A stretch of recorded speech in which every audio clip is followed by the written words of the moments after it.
teacher asked us to draw our families today, but I drew the others instead.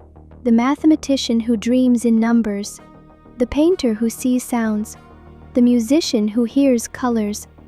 I've never met them, but I know their faces. I know their frequencies.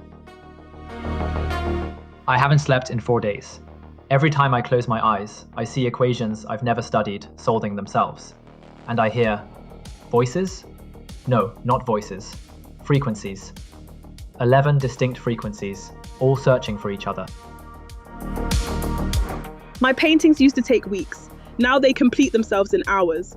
The colors aren't coming from my mind, they're coming through me.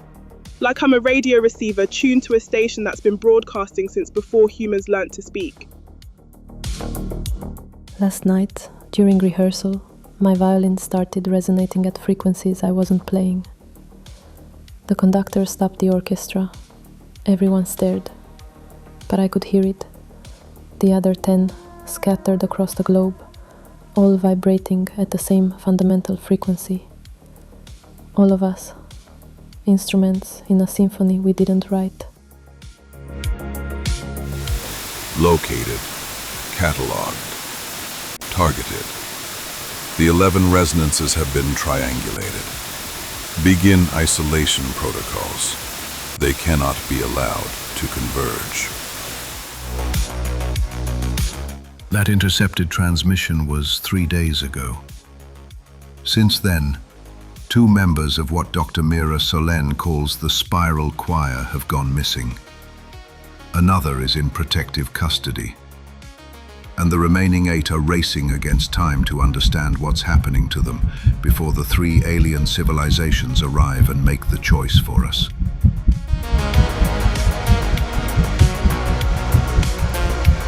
This is transmission 4 of the 4th signal files. Today's file: Global Resonance. Classification level: the people hunting this information have already killed for it.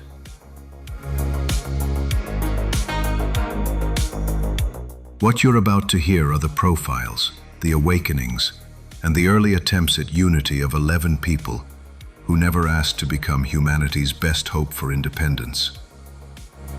These are their stories. These are their frequencies. And if you're listening closely, one of these frequencies might be yours.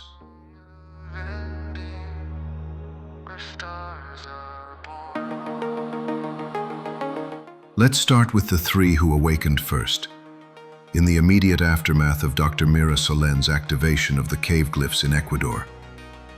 But I need to be clear about something. These aren't strangers to Mira's story.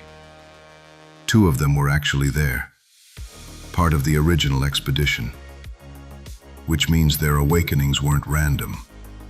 They were always meant to be part of this. Dr. Chen Wei, age 34, the mathematician you heard from in our first transmission, the one analyzing the glyph patterns in the 7th chamber of the Cueva de los Tallos. He was there when Mira touched the first glyph. He witnessed her 72-hour coma. He was the first to understand that the glyphs were equations. What we didn't know then was that he was also experiencing his own activation. I need you to understand. I thought I was just analyzing the data. Professional distance. Scientific objectivity. But 3 days after Mira woke up, I was back in Tokyo, giving a lecture on wave function collapse, and suddenly, I wasn't just teaching the equations. I was seeing them, living them. The mathematics became 3-dimensional, color-coded, alive. And in those equations, I saw patterns that matched the other team members' brain scans. Then patterns that matched people I'd never met. What changed between the cave and Tokyo? Proximity to Mira's activation triggered something dormant in my genetic code. Like her awakening sent out a pulse that unlocked others with the right markers. I ran my own DNA tests, the same sequences she has, just from a different bloodline. My ancestors came from China's Yunnan province, home to some of the oldest cave art in Asia. Cave art that, I now understand, contains the same mathematical patterns as Ecuador.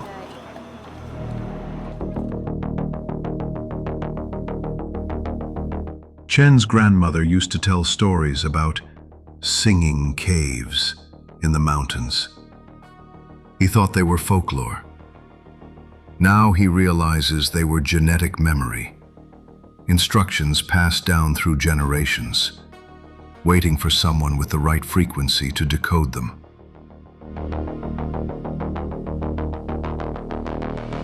Elena Kovac, age 29, first violin, Vienna Philharmonic.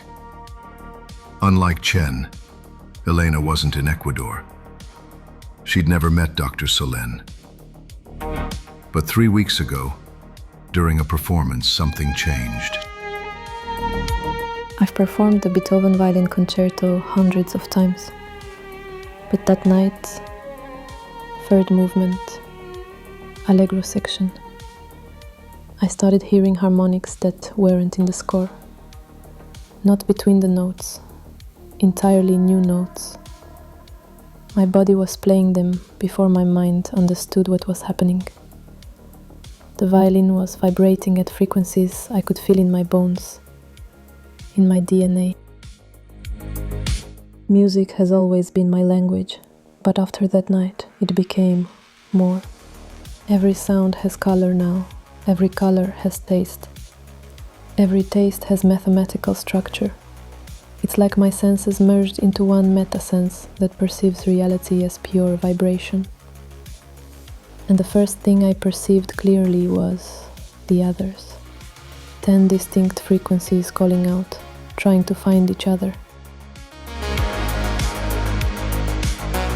Elena's genetic markers traced to the Carpathian Mountains of Eastern Europe, another ancient site with unexplained acoustic properties.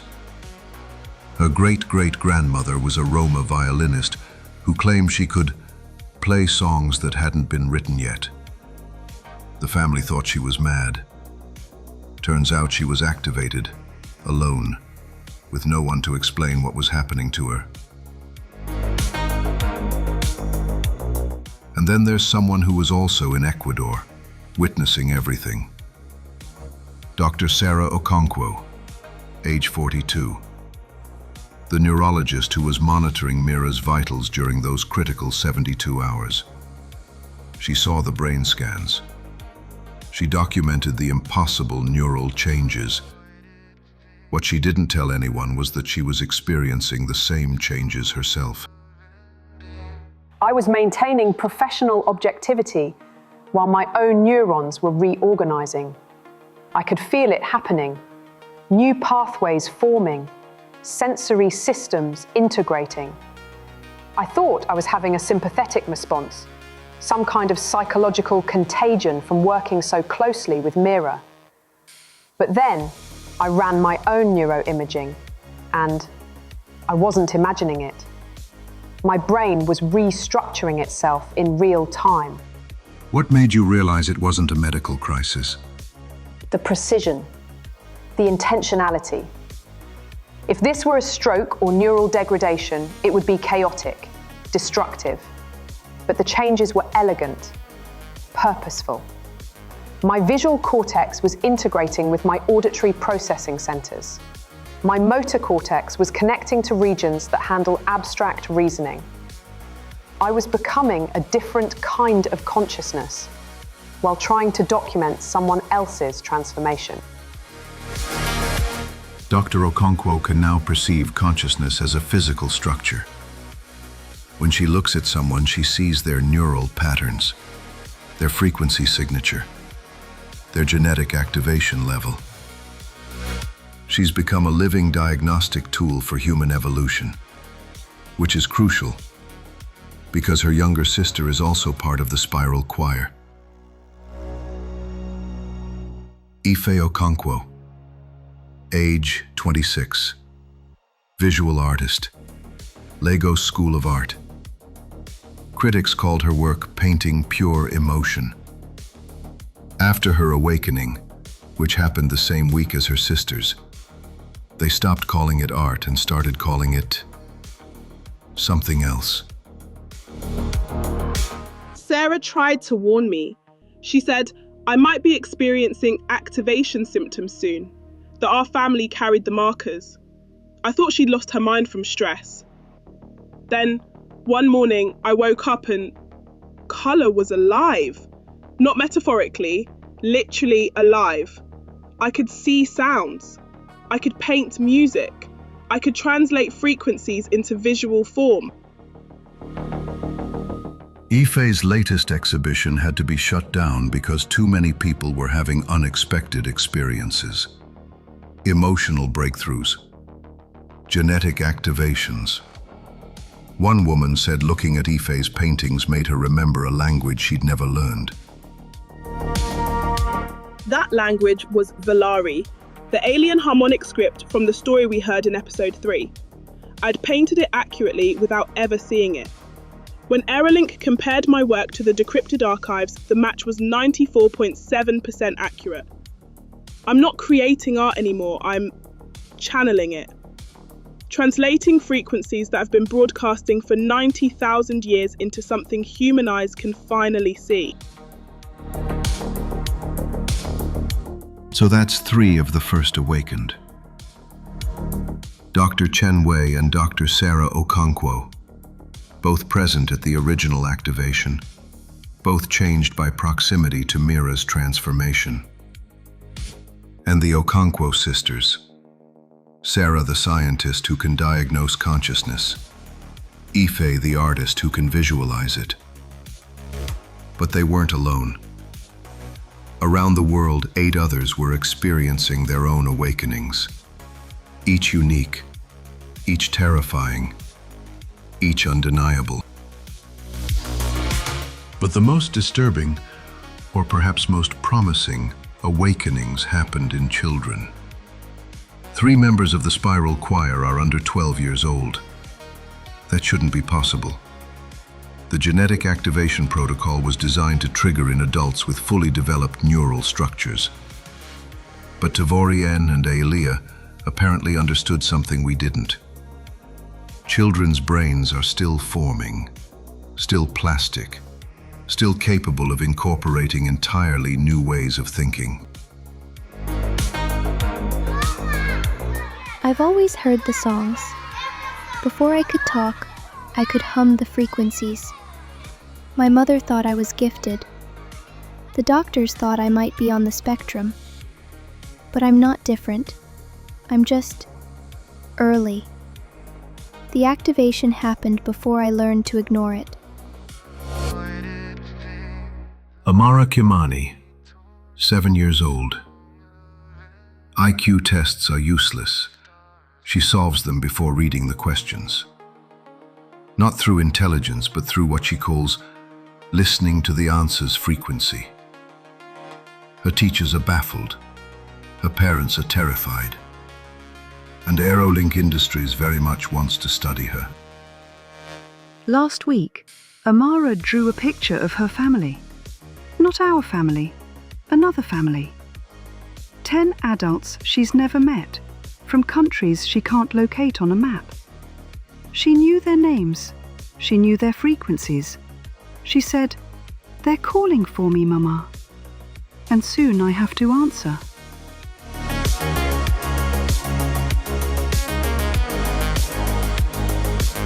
Kenji Nakamura, age 11, Tokyo.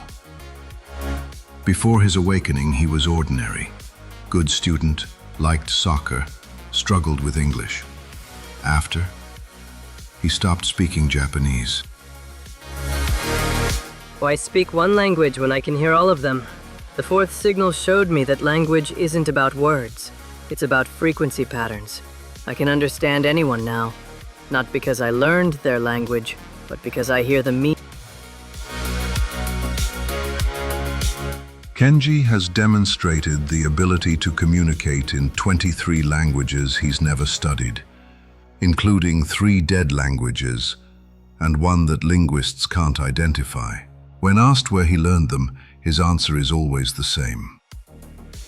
I remembered them. We all remember them. Humans have been speaking the same language for 90,000 years. We just forgot how to hear it.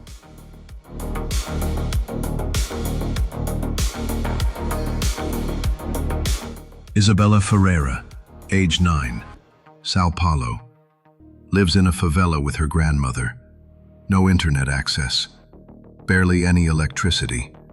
And yet, 3 weeks ago, she began building structures that physicists recognize as working models of quantum computers. The shapes tell me how they want to be. I find sticks, bottle caps, wire, whatever, and then I listen. The frequency shows me how to put them together. My grandmother thinks I'm playing, but I'm building the tools we'll need when they arrive. When who arrives? The three who think they own us. The song says they're coming, but the song also says we don't have to choose them. We can be our own song. That's what these structures are for, to help us sing together.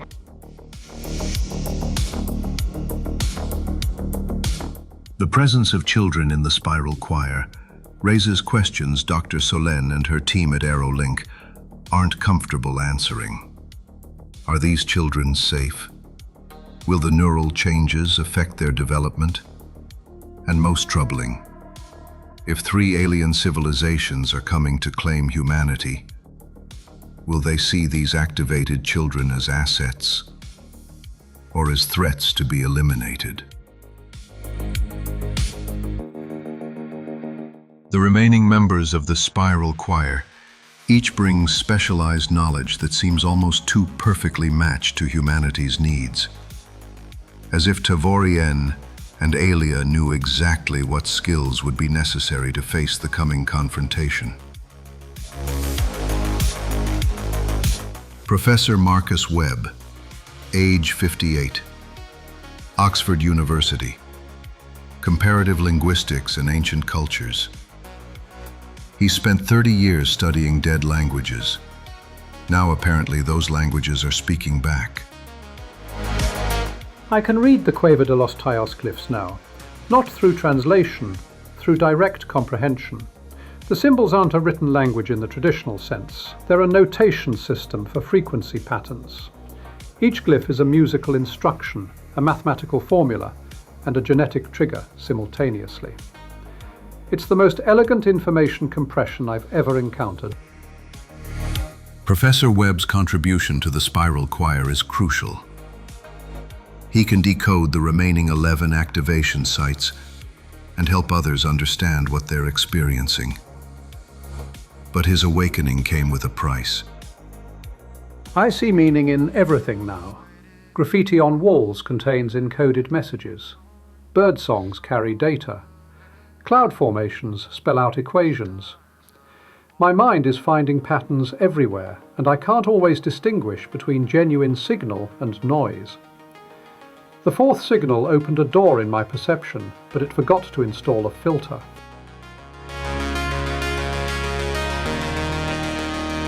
Yuki Tanaka, age 31, Tokyo, works for Japan's space agency, JAXA, specializes in deep space communications and signal analysis. She detected the 3 alien responses before any official government agency. The 3 civilizations are communicating constantly. Not to us, to each other.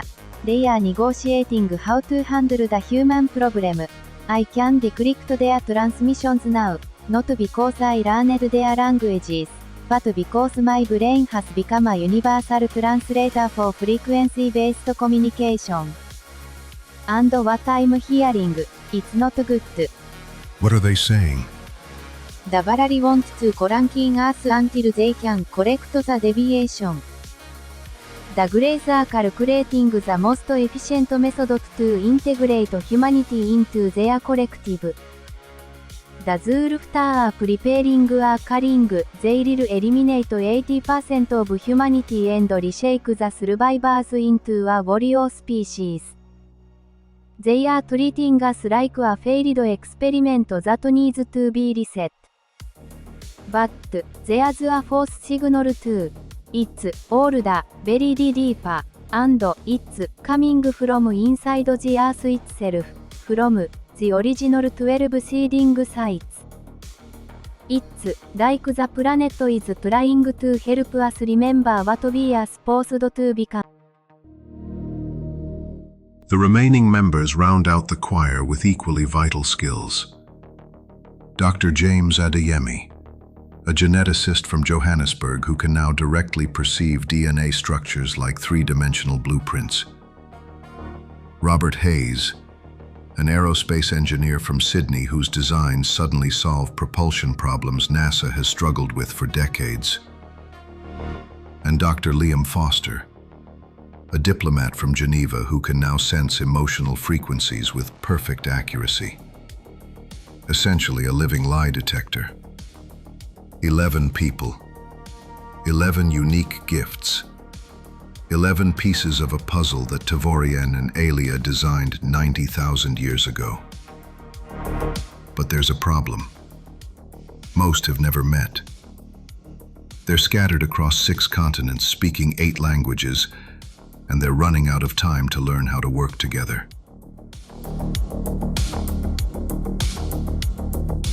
Two weeks after the first activations, AeroLink Industries arranged something unprecedented.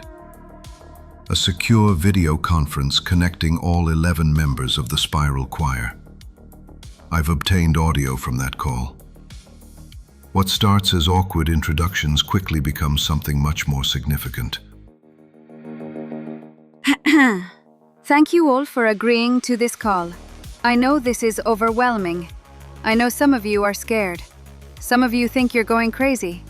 But I promise you, what you're experiencing is real, and you're not alone. Dr. Solène, with all respect, I'm a mathematician. I was there in Ecuador. I witnessed your activation. I've been analyzing the data for weeks, but I need to understand the mechanism. How is this possible? How can DNA store complex information? How can frequencies alter brain structure? Give me something I can calculate. Chen, you already know. You calculated it.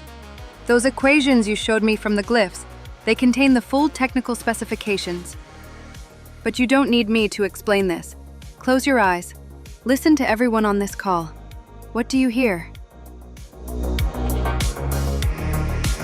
11 distinct wave functions, collapsing into superposition, creating a 13th frequency that doesn't exist until we're all present. That's quantum entanglement at a macroscopic scale. That shouldn't be possible. But it is. I can feel it. When we're all connected like this, we're not just individuals anymore. We're also something collective. I can sense everyone's emotional states. Ife's anxiety, Chen's skepticism, Amara's innocent confidence.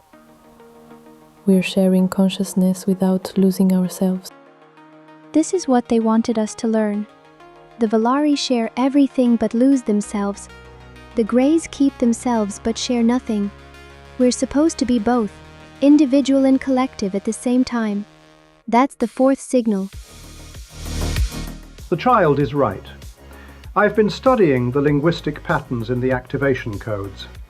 They're not instructions for what to do, they're instructions for what to become.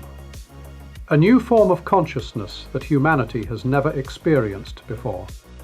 We need to experience it soon. I'm tracking the 3 fleets, and they are accelerating. Original estimates put their arrival at 6 months. But they are using some kind of space folding technology. New estimate, 3 months, maybe less. 3 months to master a form of consciousness that took the Valari millions of years to develop naturally? That's not enough time. That's why we're not developing it naturally. We're activating it. It's already inside us, encoded in our DNA, waiting. We just need to remember how to access it. And the first step is physical convergence. We need to meet in person, at one of the 12 sites. Which site? The same place this all began, Ecuador, the cave that remembers. I'll arrange secure transport for everyone, but I need you all to make a choice right now. Once you come to Ecuador, there's no going back. The activation will be permanent. Your lives will never be the same. And there are forces, human forces, who will do anything to stop this. I'm coming. The shapes told me I would. I've already packed. Me too. My mother doesn't understand, but she'll let me go.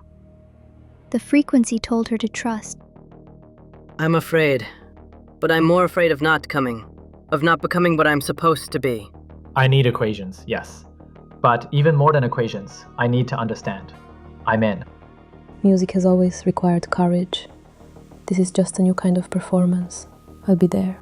For 30 years, I've studied dead civilizations. Finally, I have a chance to help create a living one. Count me in. As a physician, I should be cautious. But as someone who's already been changed, I need to see this through. Both my sister and I are coming. Someone has to document this visually. Someone has to show the world what we're becoming. I'm coming. One by one, they agreed. 11 people from 11 different lives, choosing to risk everything for a future they couldn't quite imagine. But they weren't the only ones listening to that call. Because someone else was on that call. Someone who shouldn't have been able to access AeroLink's encrypted channel. And 12 hours after the call ended, two things happened. First, Robert Hayes, the aerospace engineer from Sydney, vanished from his home. No signs of struggle, no trace, just gone. Second, a message was broadcast on all frequencies, radio, satellite, internet, for exactly 3 seconds before being shut down. The aberrant choir has been identified. Locations acquired. Discontinue convergence or face immediate termination. You are not independent. You are property, and property cannot choose its owners. Reports of strange broadcasts, governments issuing statements, mass hallucinations in 17 cities. WHO investigating possible neurological event. To the 3 civilizations monitoring this transmission, we hear you. We understand your claim, but we reject it. Humanity is not property. We are not your experiment to correct or your tool to sharpen. We are the 4th signal. We are the choice you never gave yourselves. And we are coming together, whether you approve or not. To the members of the Spiral Choir, Robert is the first, but he won't be the last. They're coming for us, which means we need to converge faster than planned. Get to Ecuador within 48 hours, all of you, because once we're physically together, once we activate the full frequency, we'll be strong enough to tell them no. But Robert Hayes wasn't the only one who went missing. The day before the scheduled convergence in Ecuador, another member of the Spiral Choir disappeared. Dr. Liam Foster, the diplomat who could sense emotional frequencies, vanished from a UN building in Geneva. This is the last message he sent, uploaded to a dead drop server that AeroLink discovered 3 days later. If you're seeing this, they got me. Not the aliens, humans. A group calling themselves the Heritage Directive. They believe humanity should choose one of the 3 paths, that the 4th signal is dangerous chaos. They're trying to prevent the convergence. They're coming. Listen, the 4th signal isn't just about choosing independence. It's about being worthy of that choice. If we can't come together, if we can't overcome our divisions and fear, then maybe we don't deserve to chart our own course. Maybe. Dr. Foster's current location is unknown. The Heritage Directive's membership is unknown. But their message is clear. Not all humans want the 4th signal to succeed. As for Robert Hayes, the aerospace engineer, there are conflicting reports.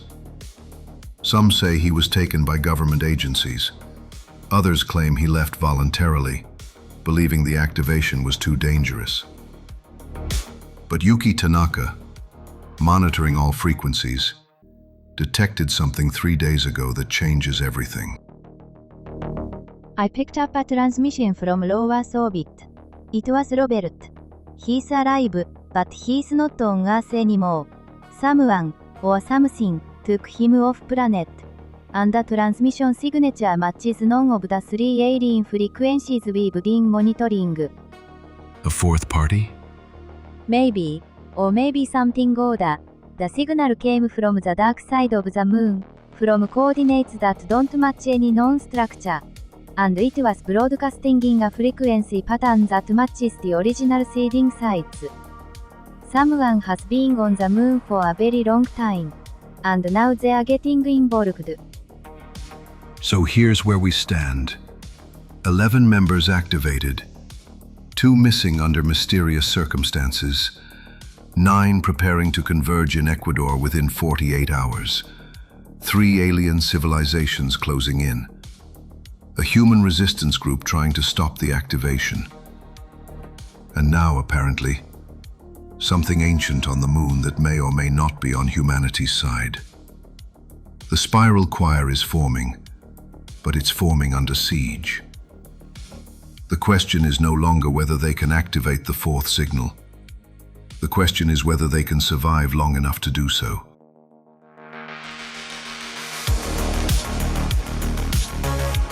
I need to tell you something. Something I've been avoiding since this investigation began. My DNA tests came back. I have the markers. Inactive, dormant, but present. Which means I'm not just reporting this story. I'm part of it. Last night I dreamed in frequencies for the first time. I saw the other potential members. People around the world who carry the genetic markers but haven't activated yet. Hundreds of them. Maybe thousands. The spiral choir of 11 isn't the whole song. They're just the first verse. The opening chord that will help others remember how to sing.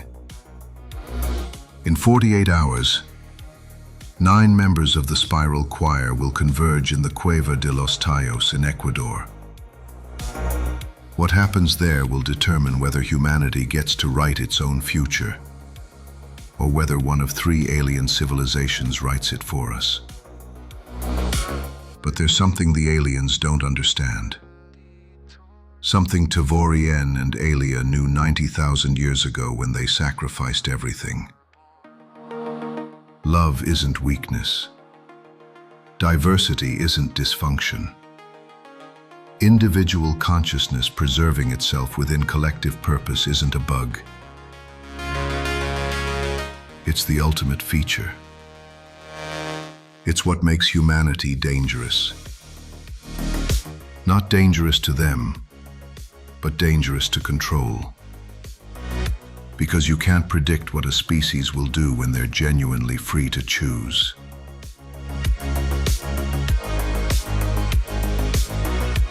Next time on the fourth signal files, the convergence. 9 activated humans entering the deepest chambers of the cave that remembers. 9 separate frequencies attempting to become one unified signal. And the catastrophic failure of their first attempt. Because becoming something new means destroying what you were. And not everyone survives the transformation. We'll hear the first attempt to form the full spiral choir. We'll experience the psychological breakdown when human minds try to merge without proper preparation. And we'll discover why Tavorien and Alia encoded safeguards into the protocol. Safeguards designed to protect humanity from itself. Also, I'm going to Ecuador. I don't know if I'll activate. I don't know if I'll come back the same person. But I need to witness what happens when the spiral choir attempts full convergence. And if I have the genetic markers, maybe I'm supposed to be more than an observer. Remember. The cave remembers what the stars forgot. But the stars are coming back. And they remember us.